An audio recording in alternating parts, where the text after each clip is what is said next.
A very good morning, students. And as it is a New Year Eve, so a very happy New Year to all of you. And may this year bless you all the prosperity, all the pinnacle of success, and whatever you have in your mind. So, now coming to my point, first of all, I would like to thank who has commented in my videos. I am supposed to not take all the names, but some of the names who are frequently messaging commented in my videos. Riya Soni, Agarwal ji, Mansri Mehra, Simranjit Kaur, Advocate Dinesh Chaudhary, Garli Vlog, Himani Joshi, Chanchal Duhan, Riya Kint, Nidhi Vishwakarma, Shashi Singh, Tribhuvan, Kunal Dhingra, Pratanu Mandal, Purnendu Shukla, Seema Kumari. Thank you all of you for joining with me, watching my videos, like my videos, and for the love and support you have given to me. Thank you so much. And I also bless the whole year we will also be together and we will both get benefit from these videos. Now I would like to discuss one question. In my last video, that is section 498A IPC, in my last video, one of my Guruji, Sir Purnendu Shukla, Namaste Guruji, he asked one beautiful question on that regard, that how a lawyer can file an complaint or FIR for his or her client for 498A IPC. So, as we have discussed in our previous video, कि section 198 CRPC जो बोलते हैं, section 198 CRPC कुछ cut off करके right देते हैं. Right मतलब कि जो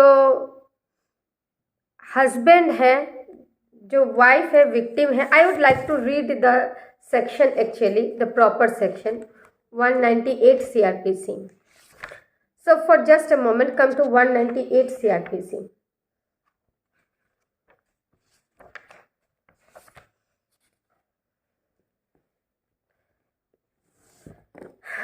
The heading is like this, 198 CRPC, I am reading it. Prosecution for offences against marriage. Right? No court shall take cognizance of an offence punishable under chapter 20 of the IPC except upon a complaint made by person aggrieved by the offence. So पहला क्या बोल रहा है, first line क्या बोल रहा है कि चैप्टर 20 में कोई पर्सन अगर एग्रीव्ड है तो कोर्ट कॉग्निजेंस नहीं लेगा. कब कॉग्निजेंस नहीं लेगा? जब तक वो कंप्लेनेंट खुद उसको कंप्लेंट लॉज नहीं कर रहा है. अब मान लीजिए कि एग्रीव्ड इस पोजीशन में है कि वो कंप्लेंट लॉज नहीं कर सकते. बहुत लोगों को बर्न करा देते थे. We have gone through such of the cases के, और जो वुमेन है उसको पूरी तरीके से बर्न करा दिए. अब वो बेचारी कहाँ से जाएगी? या वो तो इस कंडीशन में है कि वो हॉस्पिटल के ICU में एडमिटेड है. Now it is not possible for her to lodge a complaint and appear before the court. अब क्या देता है? Provided that. प्रोवाइडेड दैट, ये पहला लाइन के बाद प्रोवाइडेड दैट आ जाता है.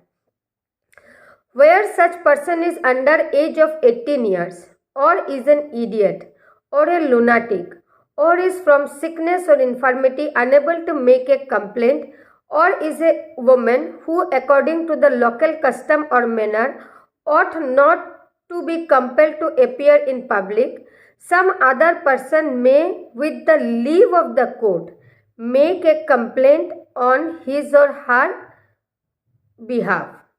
अब यहाँ पे क्या बोल रहा है कि अगर जो लड़की है, मैरिज ऑफेंस है, ऑफेंसेस अगेंस्ट मैरिज, पहला हेडिंग है, आप नाम मार्क कर लीजिए, ऑफेंसेस अगेंस्ट मैरिजेस. तो इसमें हम लोग चैप्टर 20 को डील कर रहे हैं, मतलब 498 आईपीसी को डील कर रहे हैं। अब यहाँ पे क्या बोल रहा है कि अगर जो वुमेन है, जो एग्रीव्ड पर्सन है, जो वुमेन है, बेसिकली वो वुमेन ही होगी, जो एग्रीव्ड पर्सन वुमेन है, वो अगर 18 साल से नीचे है, under the age of 18 years, और वो या तो फिर वो इडियट है या वो लूनाटिक पर्सन है जिसको समझ में नहीं आता, who can not understand the question of the court and can not make a reasonable answer, lunatic, और इज फ्रॉम सिकनेस और इन्फॉर्मिटी, सिकनेस और इन्फॉर्मिटी, आप बीमार है या किसी तरीके की इन्फॉर्मिटी के वजह से unable to make a complaint, complaint नहीं कर सकती, or is a women who according to the local custom and manner ought not to be compelled to appear in public। यहाँ पे हम पर्दानशीन लेडी के बारे में बात कर रहे हैं। बहुत सारे लोकल कस्टम ऐसे हैं कि पर्दानशीन लेडी है, वो लोग बाहर नहीं आते हैं। Some other person may with the leave of the court make a complaint on his or her behalf। वहाँ पे कोई और व्यक्ति with the leave of the court, court के लीव के साथ वो उस एग्रीव्ड पर्सन के बिहाफ पे कंप्लेंट कर सकता है। अब ये पर्सन कौन से है? Where such person is the husband and he is serving in the armed forces of the union under condition which are certified by his commanding officer as precluding him from obtaining leave of absence to enable him to make a complaint in person, some other person authorized by the husband in accordance with the provision of subsection 4 may make a complaint on his behalf।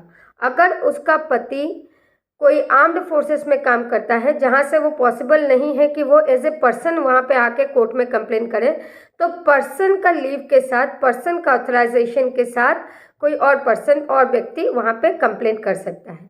सी क्या कह रहा है? Where the person aggrieved by an offence punishable under section 494 और section 495 of the IPC is the wife, complainant may be made on her behalf by her father, mother, brother, sister, son or daughter, or by her father's or mother's brothers or sister, or with the leave of the court by any other person related to her by blood, marriage or adoption। अब ये आ गया हमारा important point, ठीक, ये आ गया हमारा important point कि अगर एग्रीव्ड पर्सन है वुमेन तो कौन कौन कर सकता है। अब हस्बैंड अगर मेरे ऊपर क्रुएल्टी कर रहा है और हस्बैंड के रिलेटिव अगर मेरे ऊपर क्रुएल्टी कर रहा है, then it is definitely sure that they are not going to complain against me, they are not going to complain against themselves, they are not going to complain about the cruelty that is going to happen with the poor woman। It is an obvious reason। तो कौन करेगा? Either तो father करेगा या उसकी माँ करेगी, भाई, बहन, बेटा या बेटी, और बाय हर फादर्स और मदर्स ब्रदर, मतलब मामा, चाचा, ऐसे, और सिस्टर, बहन, with the leave of the court. और ऐसा कोई भी पर्सन जो बाय ब्लड और मैरिज या एडॉप्शन से कनेक्टेड है, किसके साथ? उसी एग्रीव्ड वुमेन के साथ, ठीक।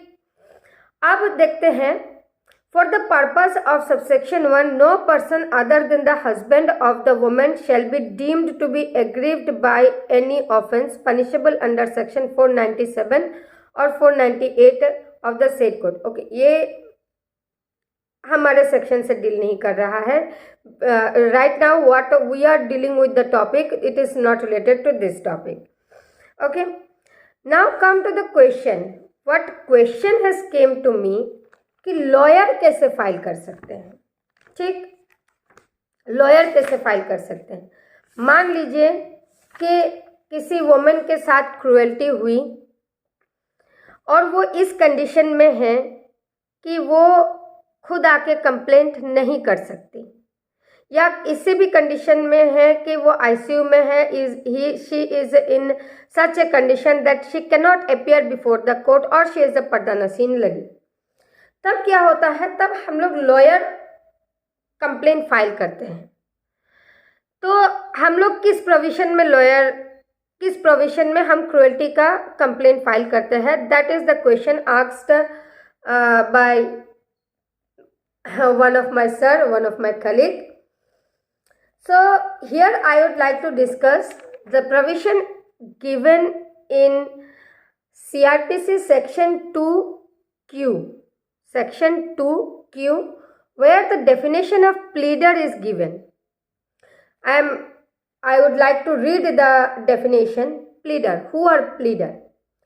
When used with reference to any proceeding in any court, means a person authorized by or under any law for the time being in force to practice in such court and include any other person appointed with the permission of the court to act in such proceeding.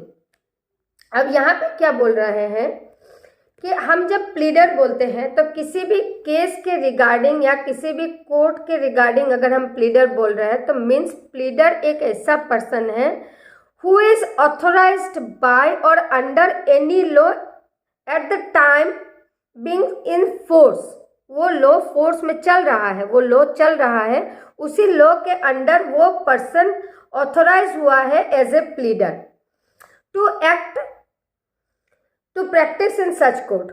उस court में वो practice कर सकता है। And includes any other person appointed with the permission of the, वो होता है कि अगर आप एज ए असिस्टेंट, अगर आप एक गवर्नमेंट प्लीडर हो, अगर आप कोई और असिस्टेंट ऐसा चाहिए या अगर कोई ऐसा प्लीडर है जो खुद अपने मर्जी से अपने वॉलंटरीली उस केस में अपना कंट्रीब्यूशन देना चाहते हैं तो वो कोर्ट के परमिशन सीख करके वहाँ पे असिस्ट कर सकते हैं। तो ये रहा सेक्शन 2Q का CRPC का provision regarding the pleader. Now coming to the main point कि लॉयर कैसे कर सकते हैं, लॉयर कैसे कर सकते हैं। अब देखिए कि लॉयर के पास, आपके पास कोई मुकदमा आता है, कोई डिस्प्यूट आता है, तो हो सकता है कि आइदर तो उसके जो वाइफ है वो ही आ रही है या तो उसके जो परिवार वाले हैं, माँ, पापा, भाई, बहन, कोई ना कोई who are related to her by blood or marriage, तो वो लोग आ रहे हैं। तब आप क्या करते हैं? अब वो लोग खुद जाके तो कंप्लेंट करते नहीं हैं, वो आपके पास आते हैं। And the first thing a lawyer do is signing a vakalatnama. कोई भी केस हो, साइनिंग ए वकालतनामा। ये वकालतनामा जो है एक बहुत छोटा सा कागज है, but it gives the power a lawyer and authorizes the lawyer to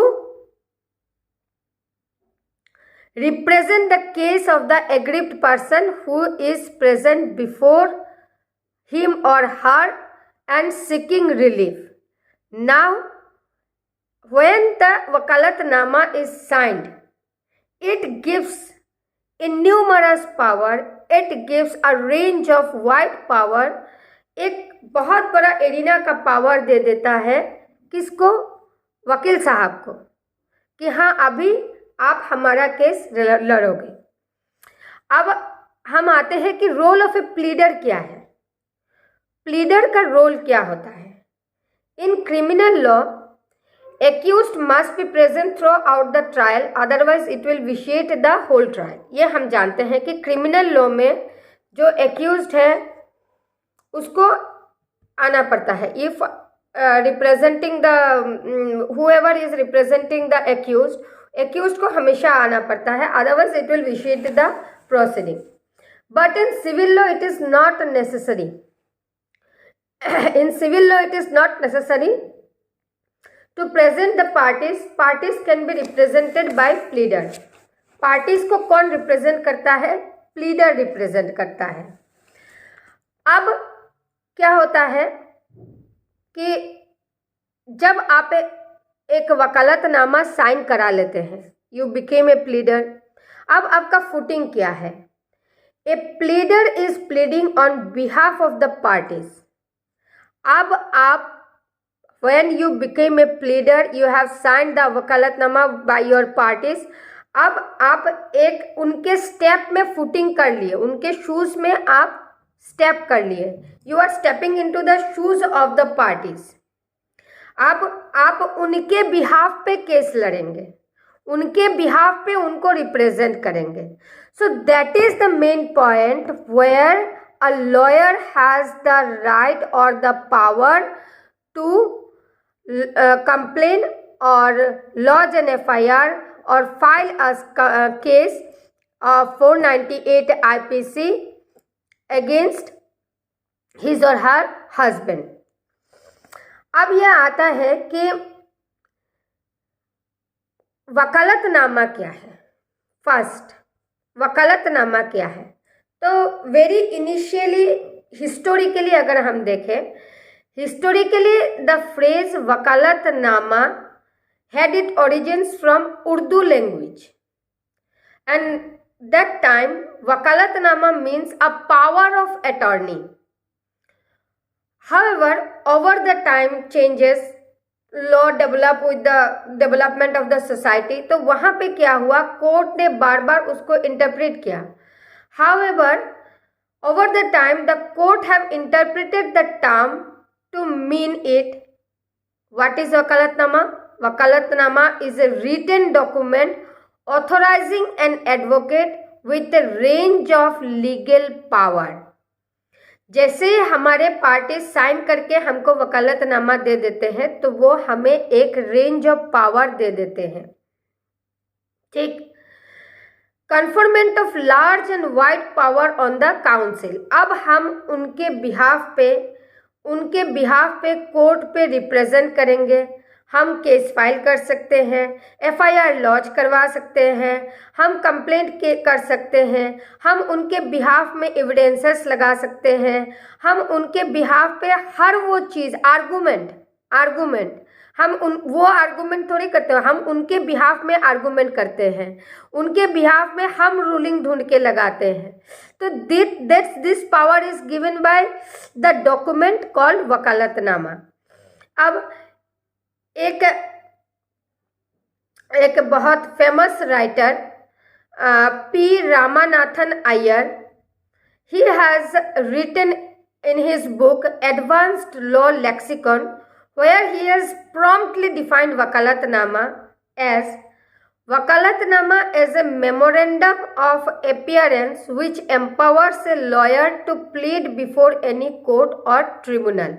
मतलब ये क्या बोल रहे हैं कि एक वकालतनामा जो है ये एक मेमोरेंडम है, किस बात के लिए? अपीयरेंस के लिए। अगर आपके पास वकालतनामा, वो पार्टी आपको वकालतनामा नहीं देंगे तो क्या आप किसी भी केस में अपीयर हो जाएंगे? No, we can't do that, because when we have the wakalatnama, that means a basically locus standi created by the parties on behalf of me, and now when I am stepping on the shoes of the parties, now I will defend the parties or I will represent the parties on their behalf. They are authorizing me. Okay. Promptly defined wakalatnama as a memorandum of appearance which empowers a lawyer to plead before any court or tribunal। ठीक, तो basically वकालतनामा क्या है? वकालतनामा is a document by which the party filing the case authorizes the advocate to represent on their behalf। A wakalatnama under which a lawyer is empowered to act may be general और specific in nature. अब general और specific क्या हो सकता है? हो सकता है कि हम बस एक ही चीज़ करा रहे हैं स्पेसिफिकली, कि हमने भाई वकालतनामा लगाया, हमको सिर्फ बेल करवाना है, सिर्फ ओनली स्पेसिफिक। जनरल में हम कब आते हैं कि हम पूरा ट्रायल का दे दिए हैं। अब ट्रायल में जितने भी प्रोसेस होंगे, from the very beginning, cognizance of the taking of the offense, then framing of the charge, then argument, everything, each and everything, whatever the process going on the trial, अब ये general में आ गया। And now coming to who authorize the lawyer or the advocate? Anybody holding the power of attorney for the aggrieved person। Power of attorney for the aggrieved person means कि जैसे किसी women, suppose ए women, उसके साथ cruelty हुआ, उसके साथ कोई किसी तरीके का ऑफेंस हुआ मैरिज रिलेटेड, तो आइदर तो वो जाएगी, या अगर वो नहीं जा रही है तो पावर ऑफ अटॉर्नी हम अगर डीम्ड जनरल करें तो कौन हो सकता है, उसका भाई बहन माँ बाप जो भी है वो लोग जा सकते हैं। And any body representing the aggrieved person, कोई भी पर्सन जो उस एग्रीव्ड पर्सन को रिप्रेजेंट कर रहा है वो जाएंगे, वो रिप्रेजेंट करेंगे। तो basically the vakalatnama gives us the power, I mean basically the vakalatnama gives a lawyer the power to represent his client or his parties and empowers the advocate to file or lodge a complaint or FIR, a case before the court, because the Wakalatnama has given him the power. Just a second. Sorry for the interruption.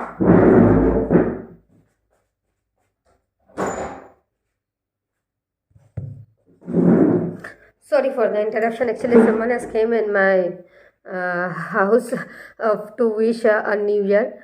Sorry for the interruption. Now we are going to more details of Wakalatnama.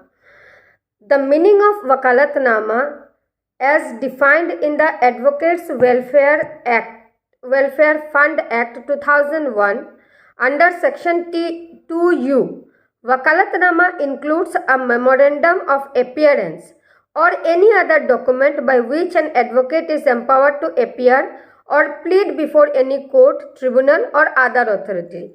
That means wherever the definition is given of Wakalatnama, it only discussing about the basic point that basically Wakalatnama is a memorandum to appear before the court which empowers an advocate to represent the case on behalf of his parties. ठीक, अब हम वकालतनामा के इसमें जाएंगे। Who are the person who can authorize you to give a wakalatnama? Who can authorize a wakalatnama? Any affected party, समझ में आ गया? Any affected party or aggrieved person can be eligible and authorized to give a wakalatnama. Secondly, any authorized person can execute the वकालतनामा on behalf of the company, society और body. अब company, society और अगर body है तो उसके represent पूरा company उठ के तो आएगा नहीं, जो वहाँ पे रिप्रेजेंट कर रहा है वो रिप्रेजेंटेटिव उठ के आ जाएगा and he will represent the company from this behalf from the behalf of the company. Parents can be authorized as a guardian of the minor children. कोई अगर डिस्प्यूट है माइनर चिल्ड्रन के साथ तो वहाँ पे फादर मदर वो लोग कर सकते हैं. A power of attorney holder of a party can also eligible to file a वकालतनामा. अच्छा, यहाँ पे हम लोग कभी कदार देखते हैं कि एक पावर ऑफ अटॉर्नी बनाया जाता है. मान लीजिए कि कोई एग्रीव्ड पर्सन है जो बहुत ज़्यादा एज ओल्ड है and due to the infirmity of the age she is or he is unable to present before the court, तो वो क्या करते हैं अपने किसी एक रिप्रेजेंटेटिव को, अपना बेटा हो चाहे पोता हो, उसको एक पावर ऑफ अटॉर्नी दे देते हैं. That is we call in Hindi, I forgot the term, specific power देते हैं, स्पेसिफिक पावर ऑफ अटॉर्नी देते हैं, स्पेशल पावर ऑफ अटॉर्नी, जिसमें सिर्फ इतना लिखा जाता है कि उस पावर ऑफ अटॉर्नी के जरिए वो सिर्फ उसी केस के बिहाफ में काम करेगा, वो इस केस को डील कर सकता है, इतना पावर उसको दिया जाता है. ठीक, I think the term is मुख्तारे आम खास, something like this, sorry for this. तो वहाँ पे क्या होता है, जिस व्यक्ति को पावर ऑफ अटॉर्नी दे दिया है कि तुम इस केस को डील करोगे, if suppose B is a person who due to infirmity can not appear before the court, he और she has given the power of attorney to deal with the case to power of attorney किसको दिया, कोई भी सी को दे दिया मान लीजिए, और सी क्या है, सी उससे रिलेटेड है एज अ ग्रैंडसन और सन और कुछ भी हो, ब्रदर हो सिस्टर हो, उसको दे दिया। तो अब ये वकालतनामा साइन कर सकते हैं। ठीक, now coming to the next point, in order for a vakalatnama to be considered as valid, एक वैलिड वकालतनामा होने के लिए वकालतनामा में क्या क्या होना चाहिए। In order for a vakalatnama to be considered valid in a court of law it must contain the following information. आप ध्यान से देखिएगा, vakalatnama as a lawyer when we sign the vakalatnama, ये सारी चीजें हम लोग करते हैं। The name of the case और cases for which the advocate has been appointed, पहले हम लोग कोर्ट का नाम लिखते हैं, देन केस का नाम लिखते हैं, बनाम लिखते हैं। ठीक, the date on which the vakalatnama is being executed, एकदम नीचे होता है ये पॉइंट, दिन तारीख महीना लिखा होता है कि कौन से दिन में वो एग्जीक्यूट किया गया है। तीसरा, the name of the court और courts for which the advocate is being appointed, एकदम फ्रंट में लिखा होता है, जिसमें हम लोग लिखते हैं इन द, एकदम एवाब में लिखा होता है in the court of such and such, और हिंदी में लिखते हैं श्रीमान न्यायालय, ऐसे लिखते हैं। Then the name of the person authorising the advocate, एकदम सेकेंड कॉलम में आप देखिए, रिमेंबर करिए, सेकेंड कॉलम में हम लोग वहाँ पे लिखा होता है मैं, हम, फिर हम अपना पार्टीज का नाम लिखते हैं, रेसिडेंट ऑफ लिखते हैं, फिर लिखते हैं नियुक्त किसको करते हैं, एडवोकेट फलाना फलाना फलाना फलाना। ठीक, then signature of the parties, ये होता है एकदम कॉर्नर में, एकदम कॉर्नर में, ये वकालतनामा है, सपोज दिस इज द वकालतनामा, यहाँ पे कॉर्नर में हम लोग साइन कराते हैं पार्टीज का। The nature of power given to the lawyer, अरे जब हम ये पॉइंट तब आएगा जब हम लोग जनरल और स्पेसिफिक में आएंगे। If there is any specific power given to the lawyer तब तो हम लिखेंगे, अदरवाइज वो लिखने की जरूरत नहीं होती है। देन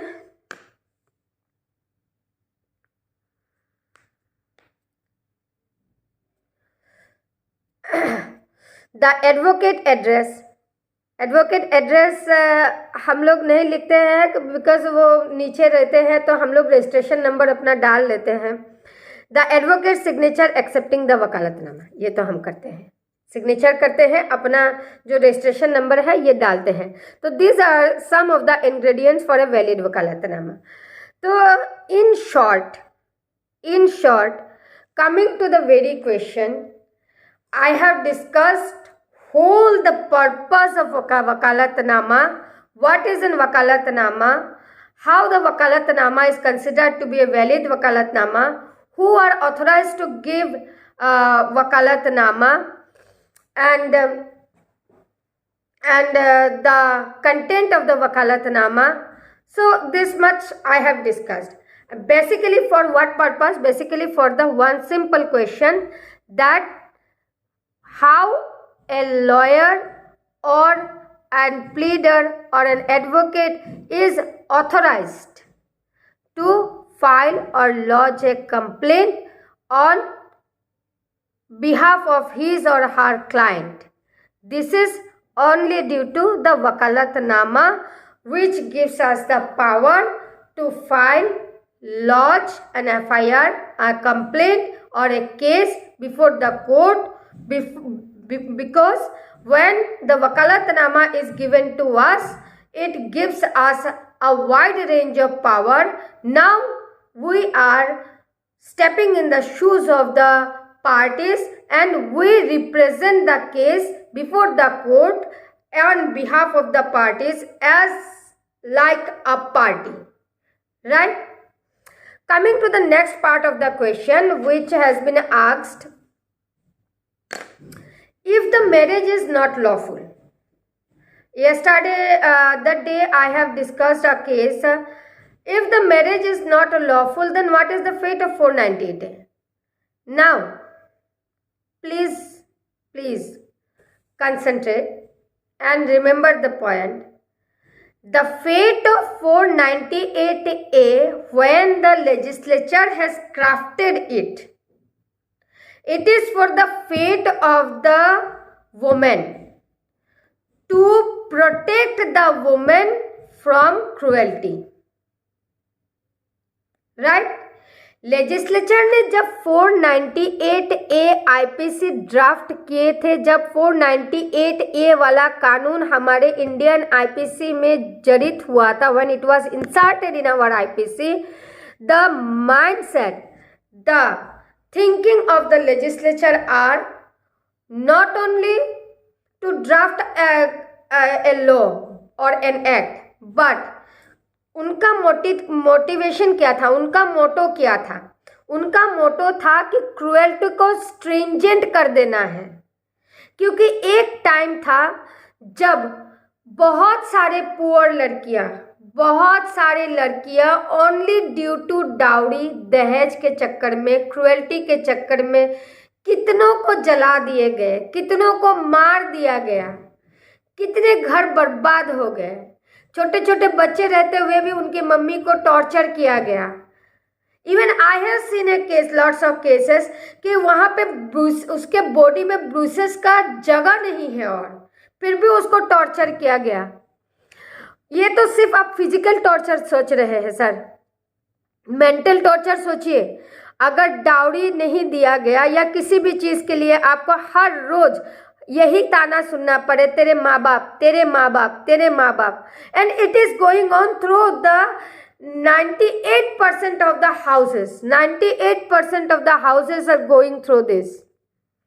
एंड उस समय में क्रुएल्टी से डिफेंड करने के लिए कोई भी कानून नहीं था, जिसके वजह से इतने सारे लोग बलिदान हो गए। पता नहीं सैकड़ों केसेस होंगे।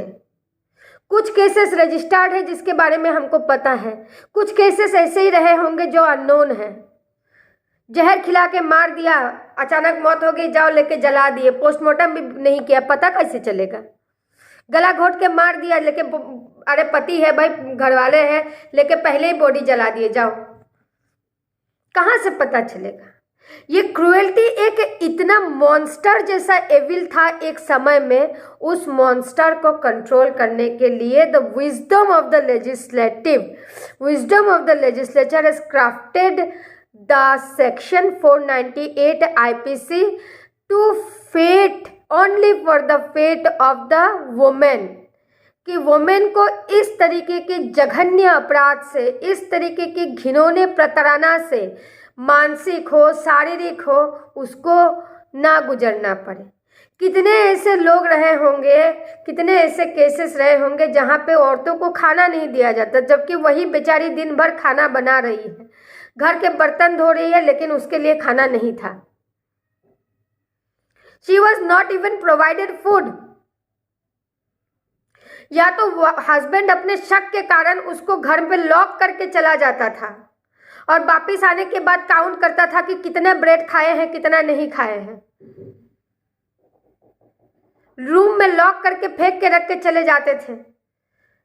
1 हफ्ता 1.5 हफ्ता, पता नहीं कब से वो वहां पे पड़ी रहे।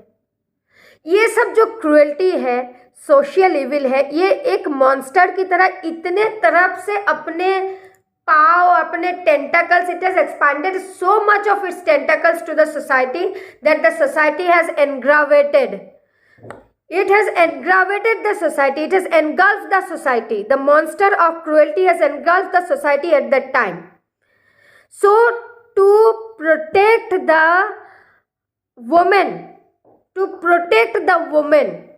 from this type of monster, this legislation has been crafted by the legislature, and the act has been inserted under section 498 IPC, 498A IPC. Now, if you go through the wording of the section, there is nowhere written wife.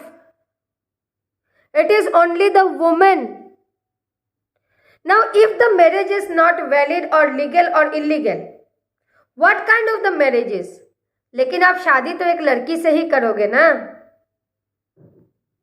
शादी तो आप एक लड़की से ही करोगे। तो whether the second wife has get the position by a valid marriage or an illegal marriage or void marriage, but still she is a woman. And the motto of the legislation is to protect the woman from the cruelty. And now, if any kind of cruelty is going on her only because that she is not a legally wedded wife, the husband cannot hide himself behind a smooth screen that ये marriage तो हमारी illegal नहीं है. तो अगर legal नहीं है तो बाकी provision है. If the marriage is not legal, if he is accepted, then the marriage is not legal, then जाओ भैया और भी provision है, section और भी है हमारे IPC में. So basically, the fate of section 498A IPC is to protect the woman from cruelty, whether it is physical or mental. And as we have discussed in our earlier session कि जो दो explanation दिया हुआ है जिसमें एक में शारीरिक अत्याचार के बारे में बोला गया है which drives the woman to commit suicide or to endanger her life or limb, and second वाले में बी में दिया गया था economic harassment to coercing her or anyone who is related to her to fulfill their unlawful demands. तो ऐसा कुछ अगर चल रहा है, whether she is a second wife, whether the marriage is not valid or illegal or void, but the husband has getting the position by this marriage, and the motto is to protect the woman. So the husband cannot hide himself from the under a smooth screen that this marriage is not. He assumed the position of the husband, and if he is torturing now the second wife, he is also liable under section 498A IPC. I hope I have made clear all my points, whatever the question has been asked, and sorry for the gap of what caused interruption I have caused because someone has came. And once again, a very, very, very happy new year. May the new year bless with all your prosperity and you fulfill each and every dream of you. Thank you so much, and please like, subscribe and share my channel. Please.